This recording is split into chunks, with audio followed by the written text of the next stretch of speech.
علامه انورشاه کشمیری یکی از علمای بزرگ مذهب حناف است. در فیض الباری شرح بخاری، یک شرح در روی بخاری نوشته کرده، یک نفر از من سوال کرده که یک نفر به سنت‌های متنوع رسول الله صلی الله علیه و سلم عمل میکند که در راه و روش ما و شما نباشد، چیکار میشه؟ گفت اگر منع کنی طاغوت میشه.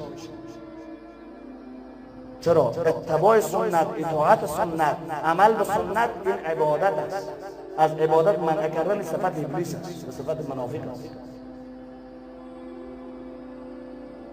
ابوالحس حنفی یکی از علمای بزرگ جهان اسلام هست، میگه اگر یک مسلمان به تمام روش 23 ساله رسول الله صلی الله علیه و سلم شب و روز کامل عمل کند، از یک عمل پیامبر بد ببرد، بد بداند، این کافر بالله است.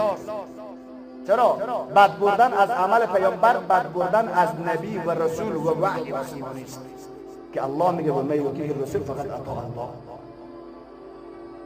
صاحب فتوای عالمگیری که بزرگترین فتوای معروف در بین همین مکتبه هاست، خواص بیتر میفهمن، اون می نویسه تمسخر و تنقیص به یک عمل رسول الله صلی الله علیه و سلم انسان از دایره ایمان و اسلام و عقیده بیرون میکنه،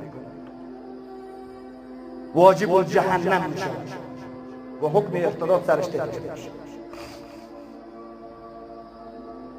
شاه ولی الله دهلوی رحمت الله علیه می نویسد من غلام و نوکر هر سنت رسول الله صلی الله علیه و سلم هستم. افضلش را افضل، مفضولش را مفضول میدانم. رد کردن به سر سنت پیامبر رد با بالای وحی الله و رد بر نبوت پیغمبر و این کفر اکبر است. حجت الله البالغه و شاه ولی الله دهلوی. دوستای عزیز، به حلوا دهان شیرین نمیشه. اسباب دنیا رو دوست داریم، به خانه نشسته باشیم، تعرض نداشته باشیم، دنیادار نمیشیم.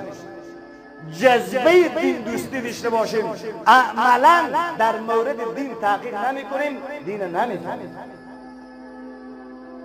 23 سالهایی که در همین جماعت ششته هم، هر شب 1 ساعت، ببخشید هر سال 1 ساعت از سیرت رسول الله را حفظ کرده باشید. از سیرت رسول الله در 23 سال عمرتون چند ساعت سیرت حفظ دارید؟ 23 ساعت. از 23 سال نبوت رسول الله و از 1000 سنت رسول الله زیادتر در شب و روز و از 30 پاره قرآن عظیم الشان، وقتی که 30 مسئله دینی به عمر حفظ نداشته باشید، با مدرک اسناد مدلل با حواله دقیق ندانید، معروفت را از کجا میدانید و منکر را از کجا میدانید؟